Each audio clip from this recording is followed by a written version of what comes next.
What's up, everybody? My name is Dale of AKE Gaming, and this is a different type of video. Um,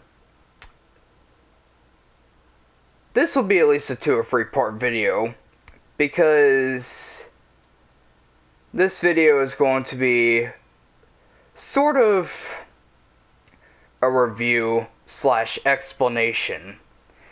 I have seen countless videos of people trying to conclude the story and the facts behind Killer 7. There are things that people got wrong. There's actually information that people left out. Now, Killer 7 is one of my all-time favorite games, so it seems only fair that I put the rest of it together. For people who don't know, Killer 7 is a game that was released by Suda51. It was actually one of the first games that he worked on. I think before that he worked on the Fire Pro Wrestling games, but Killer 7 was his first main real project.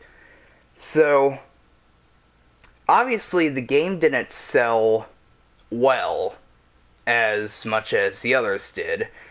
It did get mixed reviews. It also spanned a cult following. But enough about that. I am here to put together the rest of the puzzle of the story of Killer 7, because Killer 7 has an extremely complicated story. For it just being one game, it has a really complicated story. And there's actually facts that was left out of the story, for whatever purposes, I don't know, but facts were left out, and, many people have tried to put together the story, but there's some stuff they got wrong, there's some stuff they left out, so I am going to put together the rest of it. So, let's start with the basic information. The first thing being, what is the United Nations Party?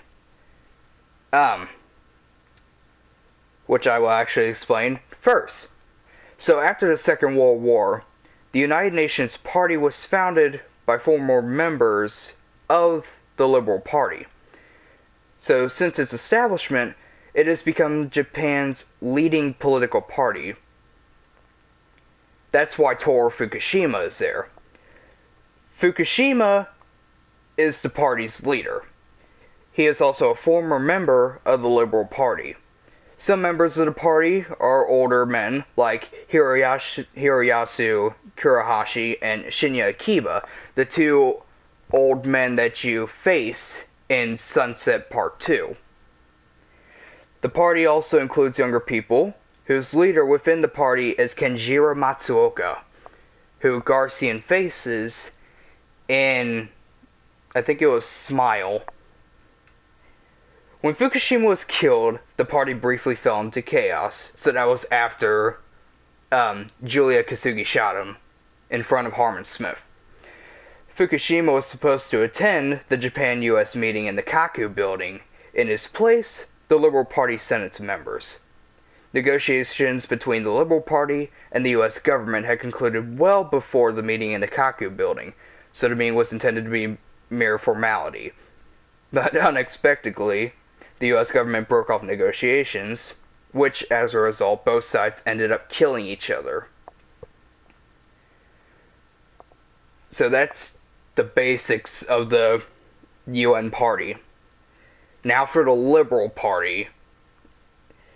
So the Liberal Party is the second most powerful political party in Japan.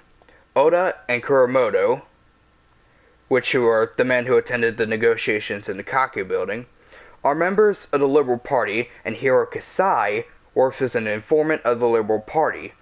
Intent on destroying the UN Party, the Liberal Party wants to reclaim its lost place as the forerunning political party in Japan. The Liberal Party desired an extension of the Asian Security Treaty and therefore kept its relationship with the US government in good condition. Oppositely, Toru Fukushima completely severed his relationship with the US government. So he ended the security treaty in the interest of establishing Japan as a truly independent state. So when the Liberal Party learned about Fukushima's annulment of the Asian Security Treaty, it sent Julia Kasugi to assassinate him. That's why she killed Toru Fukushima, because he severed his ties with the party. As well, Kasugi was instructed to retrieve the Yakumo. The Liberal Party wanted to reclaim control of the Japanese government to protect the Japanese people's interests. It also regarded Fukushima's action as reckless. Since the Liberal Party desired a more complex relationship of support with the United States, it was only natural that they should try to assassinate the leader of their Japanese competition. So this is where the meeting with Kasai and Harmon Smith comes into play when they're meeting at the tea house.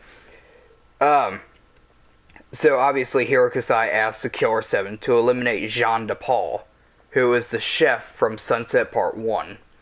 He wanted the Japan-US government meeting in the Kaku building to succeed in order to strengthen the security treaty.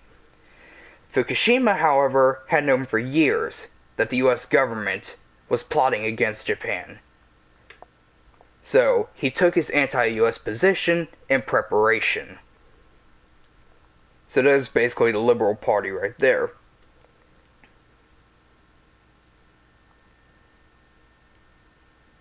Now for the US government. So, the US government's cold attitude toward Japan resulted in a rupture in its relationship to Toru Fukushima. The Killer 7 receives its missions from the US government. Originally, we thought...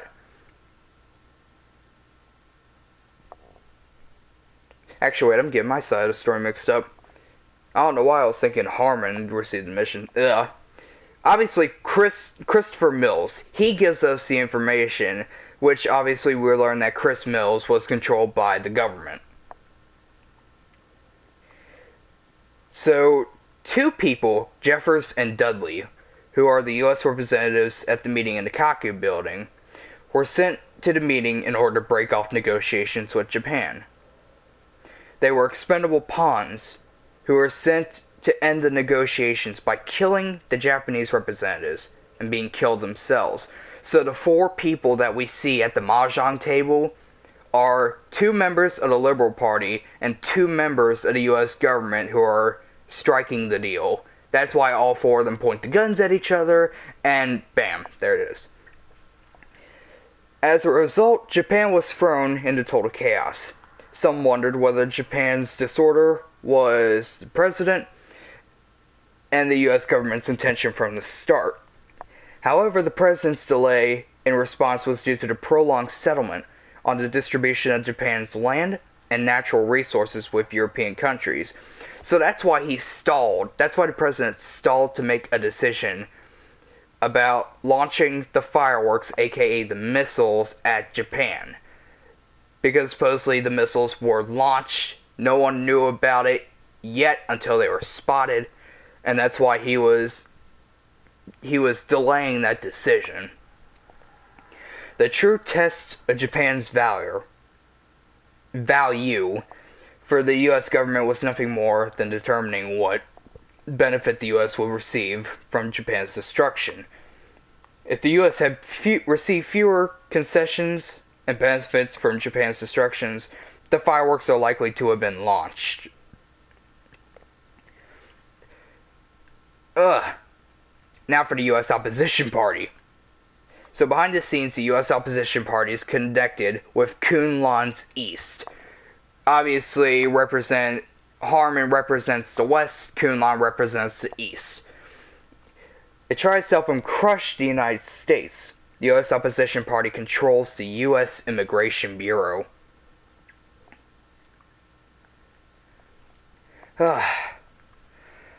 Well, I'd say it's enough info for this video. Like I said, this will be a 2 or 3 part video explaining the rest of the story of Killer 7.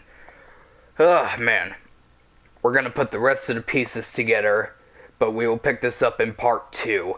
So until next time, we will reveal more of Killer 7's history.